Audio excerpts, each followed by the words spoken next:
CJP আন্দোলনকারীর বাবাকে পিটিয়ে খুন। গতকাল ইন্দাসে সিজেপি নেতারা পৌঁছন। ইন্দাসের করিসুন্ডা গ্রামে আশুতোষ রাঙ্কা সহ সিজেপির প্রতিনিধি দল পৌঁছয়। বিজেপিকে আক্রমণ আন্দোলনের হুঁশিয়ারি দিয়েছেন সিজেপি নেতারা। আমরা ক্ষতিপূরণের কথা বলেছিলাম, কিন্তু আব্দুল নিতে রাজি হয়নি। দোষীদের অবিলম্বে গ্রেফতার করে উপযুক্ত শাস্তি দিতে হবে। 7 দিনের সময় দিয়েছি, তার মধ্যে ব্যবস্থা না হলে বৃহত্তর আন্দোলন, বলছেন আশুতোষ রাঙ্কা।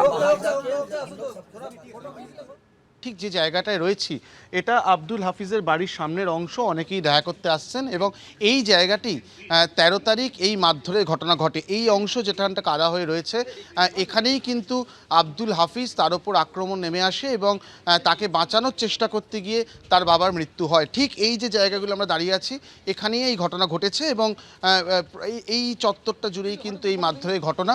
এই যে গ্রিল আমরা দেখতে পাচ্ছি, এই গ্রিল থেকেই কিন্তু আব্দুল হাফিজ যখন ঢুকে পড়েন, তার বাবা তাকে বাঁচানোর চেষ্টা করছিলেন, তখন তাকে মারধর করা হয় বলে অভিযোগ এবং 15 তারিখ তার মৃত্যু ঘটে। আমরা তার বাড়ির ভেতর দিকে যাচ্ছি, আরও প্রতিনিধিরা দেখা করতে আসছেন। একবার আমি রিক তোমার সঙ্গে কথা বলবো।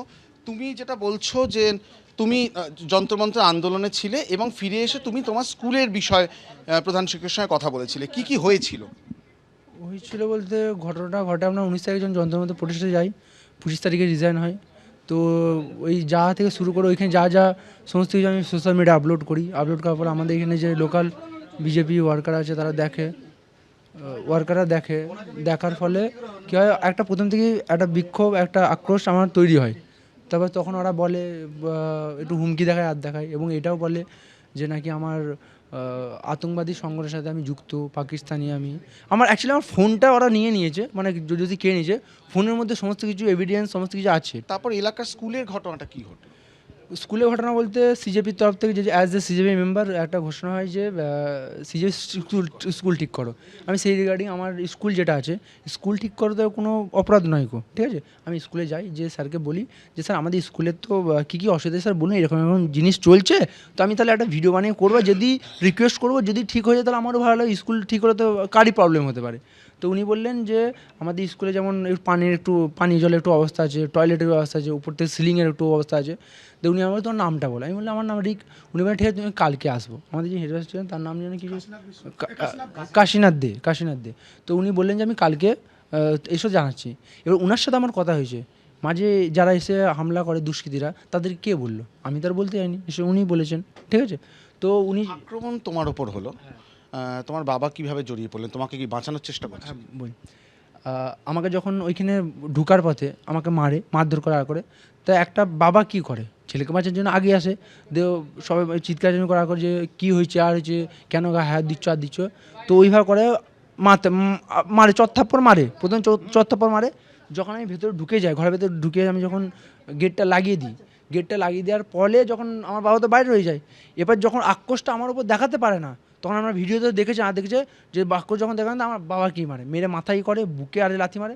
ওই সিঁড়িটাই পড়ে আমার বাবা সিঁড়িটার মধ্যে পড়ে মার খায়।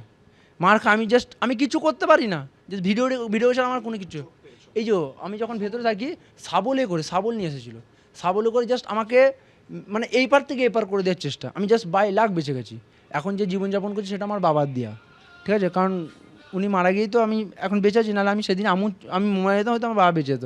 कि उनसे मांग कर रहे हैं कि स्कूल सुधारो, तो आपके उनके परिवार को मारते हो। उनके पिताजी की हत्या कर दी आपने। आप कितने बड़े गुंडे हो, लेकिन हम आपकी गुंडागर्दी से डरने वाले लोग नहीं हैं। हम देश की शिक्षा व्यवस्था को सुधार कर ही मानेंगे। भाजपा के जितने भी गुंडे घूम रहे हैं पूरे देश भर में, उनको आखिरी वार्निंग दे रहे हैं, सुधर जाओ वरना सुधार दिए जाओगे। बांकुड़ा जिले कार्यालय का घेराव करेंगे और वहां से तब तक नहीं हटेंगे जब तक हमारी मांगे नहीं मान ली जाती। हम पीछे हटने वाले लोग नहीं हैं। हम इसके परिवार को, अब्दुल के परिवार को इंसाफ दिलाकर ही दम लेंगे। एबीपी आनंद एगिए थाके एगिए राखे।